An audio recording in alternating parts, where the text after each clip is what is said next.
hope that we will be able to address some of the challenges we face as a country, job creation being one of them, but also infuse growth in the economy, and to be able to deal with poverty, unemployment, and all the attendant ills that you have if you do not have growth. This drive of trying to get $100 billion will culminate in an investment conference that we are going to have in October, on the 25th to the 27th of October, which will bring together investors from South Africa as well as investors from other countries. We're looking forward to welcoming British investors to this conference, both those who have long invested in South Africa and those who will want to look at this renewed South Africa with new and fresh eyes. In my discussions with Prime Minister May, received a very positive message from her where she said that the UK is prepared and willing to support this investment drive, and this she indicated to me when I was in the UK during the Commonwealth meeting. We had a discussion, and she was very positive and has remained positive today, and she underpinned that positive disposition by actually saying that the UK wants to be the biggest investor among the G7 countries by 2022. Now, with us seeking to raise $100 billion and the UK saying they want to be the biggest investor in Africa by the year 2022, and by her having come to South Africa as a first country to visit, it goes without saying that quite a lot of those investments will come to South Africa. So I'm a great fan. I'm a huge fan of the Prime Minister right now. So this encourages us. It encourages us also because the UK still remains one of the largest investors in South Africa, in our economy, with more than 650 UK firms present in our market. That for us is a sign of confidence. It's a demonstration of hope and faith in our country and in our economy. This means that there are many business leaders who have good understanding of the South African market and also recognize its potential, and who are also able to identify constraints to growth as well as to development. And on a reciprocal basis, we also have a number of South African companies that are also invested in the UK market. So apart from the historical ties that we have, we also have deep ties when it comes to investment, when it comes to trade, and one of the other ones that people hardly ever mention is the people-to-people links between our two countries. There are cultural links and all the other wonderful links. So we are two countries that deal with each other at a much deeper level than people ever care to think about. This means that people in the UK know the South African government in the way it works, and they also know that we have historical challenges that we are having to address. And we are also improving the investment environment, as I indicated earlier, by ensuring that there is policy certainty. And our approach in all this is informed by the understanding that we cannot achieve sustained economic growth or enduring social stability in South Africa without ensuring that more South Africans are able to participate productively in the economy of our country. I guess if there's ever any country that understands where South Africa has come from, the UK is the one country that does have a very keen understanding. And it also means that they have a keen understanding of the challenges that we face and what we need to do. They also know and understand that we've got a whole number of people in our economy who deliberately left out of playing a key role in the economy of our country. We now have to ensure play a key role in the economy and that they need to be properly empowered. Now, we have recognized that these policies that we are progressing with are policies sometimes that make investors, foreign investors, want to get an explanation. They want to understand better, much as at a broad level we often think that they understand. And today would give us an opportunity to be able to talk about some of the issues that may be of concern to potential investors and even to current investors. We are a country that's in evolution. We are evolving. We are moving up the ladder. We sometimes keep moving backwards, but our movement is forever forward. And we want to keep our friends, our potential investors, understanding the journey that we are on and the journey that we have embarked on. And our government, in many ways, is willing and prepared through our various ministers and various agencies to engage with investors and to give full explanation of the journey that we are traversing. And part of the area where people may well want explanations on is our recent pronouncements on a number of issues, and one of those being the land reform program. We've embarked on the land reform program to ensure that this fundamental resource, which is land, is equitably owned and managed by many South Africans, and that we transform land ownership as well as the agricultural sector.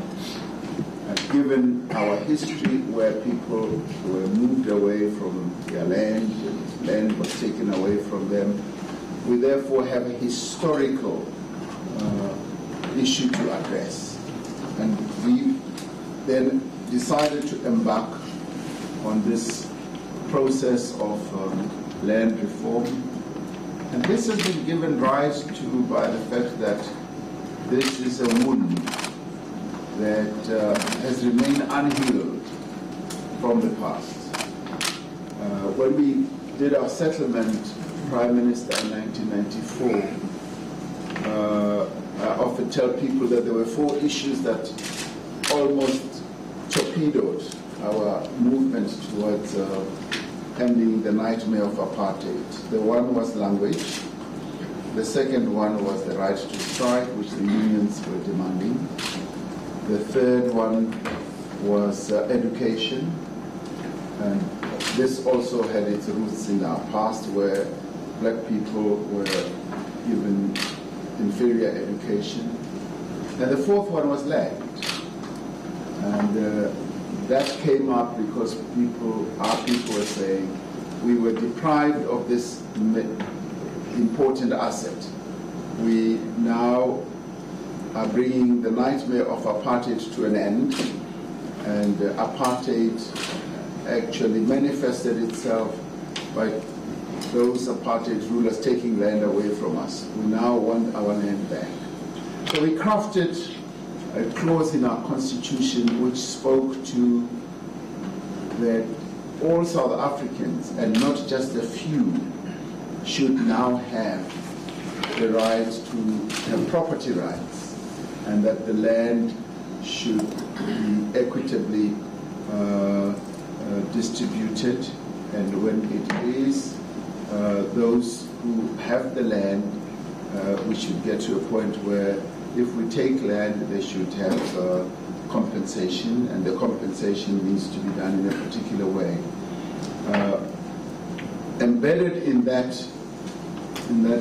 clause was the fact that yes, land could be taken away, compensation could be paid, as it happens in many places, but that compensation would need to be crafted in a particular way according to circumstances. And land reform then started, and as it went on, as land was being bought, there weren't enough resources, and the clamor for land continued. And as it continued, our people were saying, well, we still have a huge problem. We would like our country now to embark on a process of land reform which will give full effect to the quest that our people have. And our response has been, yes, we will give effect to this clamor for land, and as we do it, we will do it in terms of our constitution. We will do it based on no land grabbing. We will do it to ensure that all South Africans do have the right to own land and to property. What we've now unleashed, Prime Minister, is a wonderful debate in the nation where South Africans are now talking about the land. And part of that discussion is how to find ways to share the land, how to find ways to give full effect to the notion that we have in our constitution that we should have ensured that property rights are not just enjoyed by a few, but all South Africans. This will continue in Parliament, and our Parliament will deal with this matter in terms of our constitution, and it will emerge with a construction that will, in my view, lead to a win-win situation for all, where those who own land are now coming to the realization that this matter has to be addressed. And the level of consciousness and awareness on this issue has now risen amongst many South Africans. They now realize that we can no longer avoid dealing with this matter, but that when we do deal with it, we should ensure that the economy is not harmed, agricultural production does not go down, in fact should increase, but at the same time food security must be one issue that we focus on.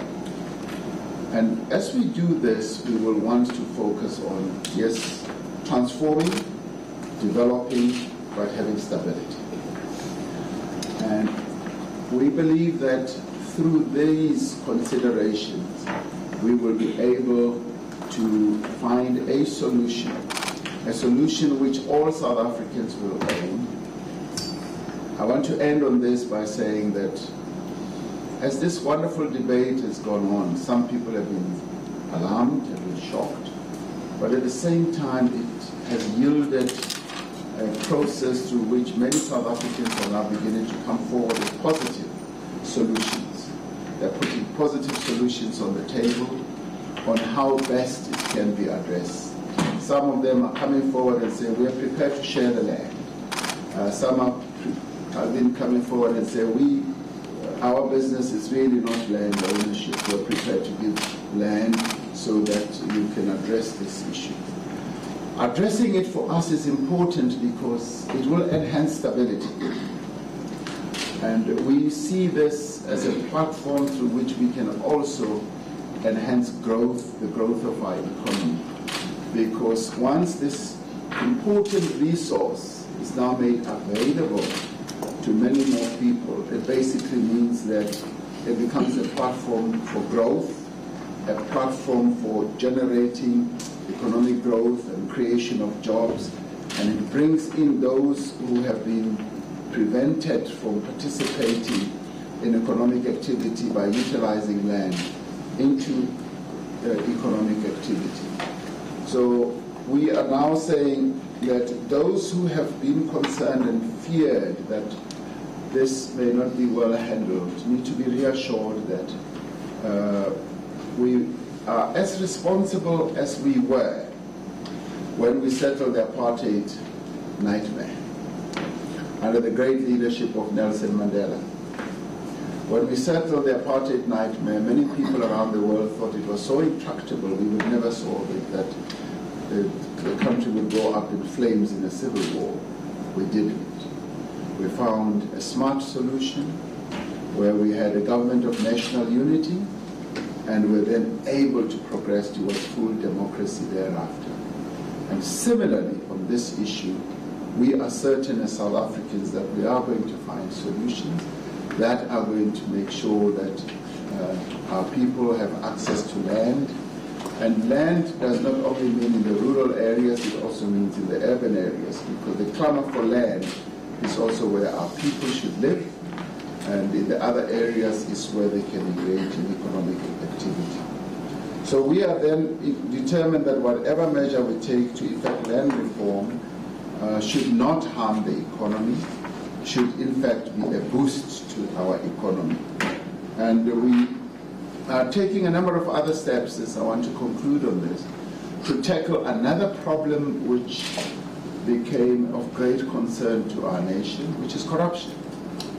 The government is now taking huge steps to stem the tide of corruption from both within the public and private institutions. And this includes taking measures to correct governance failures at key state-owned enterprises and ensure that those who are involved in graft are held to account, and that we strengthen law enforcement. And we are also working very hard, earnestly, to restore our country's sovereign ratings to investments, grade status, by, among other things, policy certainty, as I said. Now, through our 4 investment envoys that we appointed, we have also dedicated a division in the Department of Trade and Industry, which is scaling up our investment promotion, and those who are interested will be able to talk to those who are in that division. We believe that we are on a path that is going to restore our investment status as a nation, be able to attract those investments through the various measures that we are taking. And through this, we believe that we still remain a good investment destination as one of the large and key economies on the continent. And we always say that we are the gateway to investment on the African continent, and we believe that we remain so, including our partners, our sister countries on the continent, see South Africa as being the gateway, because we largely promote executing our foreign policy as a foreign policy that seeks to advance other countries in Africa as well as we advance our own. So, ladies and gentlemen, Prime Minister, that's what I thought one should put forward. I know that people do have a lot of questions, but I've touched on the key issues that may well be of concern to people, and we can have a conversation. And if you have bright ideas, I'm all ears. Thank you very much. Thank you very much. As you said, I think you've probably answered one or two of the questions that are likely to come up in the conversation. But without further ado, let me ask the Prime Minister to make some opening remarks. Thank you very much, Minister Davies, and thank you, everybody, for being here today. And I'm pleased that I'm joined by Minister Hollingbury and by my trade envoy to South Africa, Andrew Selous, as well as delegates, business delegates that I brought from Britain. But particular thanks, Mr. President, to you for giving your time for this roundtable today, which is important, and particularly so against the background of that striking ambition that you have set for $100 billion of fresh investment in South Africa. I was struck by it when you said this at the Commonwealth Business Forum in London earlier this year. Not just struck by the level of ambition, but also actually struck by the case that you made for private sector investment, both in your country and across the whole continent of Africa. And that inspired me to come here with a British business delegation, a delegation of British business leaders, so you could see and hear directly for yourself the role that they can play in unlocking the potential and unleashing the opportunity that there is here. Because as I said in the speech I gave earlier today, it's only private sector investment that has the power to create the jobs that all our people need. And that's why the UK government will be putting billions of pounds and considerable expertise and influence into Africa in the next few years, leveraging billions more of private sector financing. And I do believe the UK is uniquely well placed as an investment partner. As you say, I have set the ambition of us being the G7's biggest investor in Africa by 2022. I'm sure you've already made some calculations yourself, as we heard. I'm sure plenty of that will come to South Africa. And I'm sure that there are many British investors who will be interested in attending the investment conference that you will be holding later this year. Thank you, Mr. President, for setting out some of the issues as you see them. I know you've been giving considerable thought to how you can strengthen the business environment here and how you can make South Africa as attractive a destination for investment as possible. And I welcome the comments that you've made today and the detail you've gone into on the issue of land reform, which I'm sure is one which investors will be interested to hear about. So I won't go any further, simply to say that I hope that what can come from today's session will be for us to be able to identify areas where we can take action together to unlock investment decisions by the companies to hear today, as well as many more back in the UK, but also more widely across the world as well. Thank you. Thank you very much, Prime Minister. Now, could we invite the press people to leave us so we can have a private conversation? As they do so, I just wanted to say that... All right, you've been looking at visuals coming to you live from Cape Town. That is the President Cyril Ramaphosa and the Prime Minister of the United Kingdom, Theresa May, addressing a business roundtable